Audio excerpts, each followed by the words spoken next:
معیز بہت پریشان رہتا تھا۔ والدین اسے دیکھ کر دکھی رہتے، ادھر اگر وہ اسے طلاق دینے کا بولتے تو وہ ٹال جاتا۔ موبائل پر بیٹے کی تصویر لگا رکھی تھی، اکثر اس کی ویڈیو دیکھتا رہتا جو وہاں سے اس نے جلدی سے بھری تھی۔ خوشی نے اس وقت تک اس سے فون پر بات کرنے سے منع کر دیا تھا جب تک وہ اس گھر میں چلی نہیں جاتی، نہ ہی وہ اس سے کبھی پہلے ملے گی۔ وہ اس کی بات مان کر والدین کو زور دیتا رہتا کہ خوشی کے باپ کو منائیں۔ سب حیران ہوتے کہ آخر وہ اسے طلاق کیوں نہیں دیتے۔ منیر صاحب کی پوری فیملی منیر کی بیوی کے مکمل صحت یاب ہونے پر عمرے پر جا رہے تھے۔ وہ اس کا سہرا خوشی کو دیتے تھے، جس کی وجہ سے ان کی بیوی مکمل طور پر تندرست ہو گئی تھی۔ اب تو ان کی بہو بھی نیٹ پر دیکھ دیکھ کر مزیدار کھانے بنانے لگی تھی۔ اس نے گھر کی ساری ذمہ داری سیکھ لی تھی اور بہت اچھے طریقے سے چلا رہی تھی۔ اب تو وہ بچوں کو خود پڑھاتی بھی تھی، اسے اب خود پڑھا کر تسلی ملتی۔ شوہر بھی اب بچوں کو کبھی پڑھانے میں مدد کر دیتا، حتیٰ کہ گھر کے کاموں میں بھی مدد کرتا۔ انہوں نے کہا، شکر الحمدللہ ہماری ملازموں سے جان چھوٹی۔ اب منیر صاحب کی بیوی بھی چھوٹے موٹے کام کرنے لگی۔ منیر صاحب نے کہا، ہم بچپن سے ہی سونے کا چمچہ لے کر پیدا ہوئے ہیں۔ ہمارے بزرگوں نے شروع سے ہی ہم میں تکبر اور غرور بھرا۔ ہم غریبوں اور ملازموں سے فالتو بات کرنا توہین سمجھتے تھے، مگر خوشی کے ملنے کے بعد ہمیں اپنی برسوں پرانی روایات توڑنی پڑیں۔ ملازموں سے گپ شپ کی تو احساس ہوا کہ ان لوگوں کی کمپنی میں بھی لطف مل سکتا ہے۔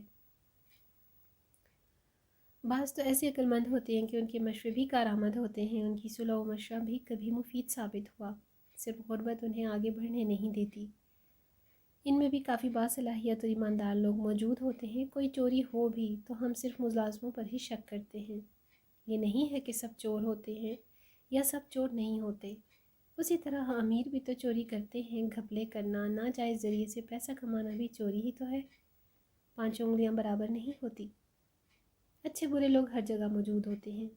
اخلاق کا درجہ سب سے بلند ہوتا ہے۔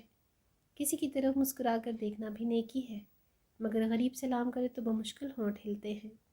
وہی اگر مسکرا کر خوش دلی سے مل جائے تو چند گھڑی غریب کو بھی مفت کی خوشی مل جاتی ہے۔ وہ امیروں کی عزت افزائی سے بہت دل خوشی سے محسوس کرتا ہے، مگر جب اس کی حد تک اور ذلت کی جاتی ہے تو وہ جو پہلے ہی غربت کی وجہ سے دکھی ہوتا ہے، اس کا دکھ اور احساس محرومی اور بڑھ جاتا ہے۔ اور اگر کسی انسان کو اللہ تعالیٰ کی خوشنودی کے لیے عزت دی جائے تو اللہ تعالیٰ اسے وہ عزت دیتے ہیں جس کے وہ قابل بھی نہیں تھا، اور آخرت میں ثواب دگنا۔ خوشی اپنے باپ کو لے کر منیر صاحب کی اجازت سے اپنے گھر چلی گئی۔ اس کی بہن کے بچے اس سے اور اس کے بچے سے مل کر بہت خوش ہوئے۔ خوشی کی بہن شوہر کو دال چاول پکا کر دیتی اور وہ پک اپ میں رکھ کر بیچ آتا۔ آہستہ آہستہ اس نے کام بڑھا لیا اور ایک ہوٹل کھول لیا جو اچھا چلنے لگا۔ خوشی کا باپ بولا، اپنے گھر میں جو تسلی اور سکون ملتا ہے وہ کسی دوسرے کے محل نما گھر میں بھی نہیں ملتا۔ بے شک وہاں ان کو بہت عزت دی جاتی، مگر وہ اپنے گھر میں سکون سے رہیں گے، بس خوشی اپنے گھر چلی جائے۔ جب منیر صاحب نے خوشی کے باپ کا پیغام دیا کہ وہ اب ان کے گھر سے جب چاہیں آ کر خوشی کو لے جا سکتے ہیں، اس خبر سے معیز کے گھر والے بہت خوش ہوئے اور بولے، بیٹا کل اتوار کا دن ہے، چھٹی ہے، ہم کل ہی جا کر خوشی کو لے کر آتے ہیں۔ مگر معیز نے انکار کر دیا۔ والدین نے سنتے ہی اسے برا بھلا کہنا شروع کر دیا۔ معیز کی بیوی دور کھڑی مسکراتی رہی۔ بڑی مشکل سے معیز نے بات پوری کی کہ وہ اس سنڈے نہیں اگلے سنڈے کو لائے گا، ابھی 1 ہفتہ وہ بزی ہے۔ باپ نے چلا کر غصے سے کہا، تم بزی ہو، ہم تو نہیں۔ وہ بولا، بس کہہ دیا نا کہ میں اگلے سنڈے خود جا کر لاؤں گا۔ یہ کہہ کر وہ چل پڑا۔ ماں نے دکھی لہجے میں کہا، اب میں 1 اور ہفتہ پوتے کے لیے تڑپتی رہوں، جبکہ وہ آنے پر بھی بغیر شرط کے راضی ہے۔ بیٹا گزرتے ہوئے بولا، آپ لوگ روز جا کر مل آیا کریں، ویسے بھی وہ اپنے گھر واپس چلی گئی ہے۔ میں خود آپ کو ادھر روز لے جایا کروں گا اور ہفتے بعد لانے کا انہیں بتا بھی دوں گا اور شکریہ بھی ادا کر دیں گے۔ معیز کا باپ بولا، منیر کا بھی انہیں بہت شکریہ ادا کر دیا تھا، اس سب معاملے میں اس نے ہمارا بہت ساتھ دیا ہے۔ بیوی بولی، بے شک۔ دوسرے دن معیز والدین کے ساتھ خوشی کے گھر گیا۔ منیر صاحب نے میم کا نمبر دے دیا تھا۔ یہ لوگ گھر سے نکل چکے تھے۔ پھر میم کو فون کیا، اس نے لوکیشن بھیج دی۔ میم بھی ان سے ملنے خوشی کے گھر پہنچ گئی تھی۔ ان بچوں نے ادھم مچایا ہوا تھا۔ خوشی اور اس کی آپا جلدی جلدی گھر کا کھلارا سمیٹنے لگے۔ ابو کو انہوں نے چائے کے لیے دودھ اور سموسے وغیرہ لینے بھیج دیا۔ وہ منیر صاحب کے گھر جا کر کافی بہتر ہو گئے تھے اور گھر کا سودا سلف قریب کی دکانوں سے لے آتے تھے۔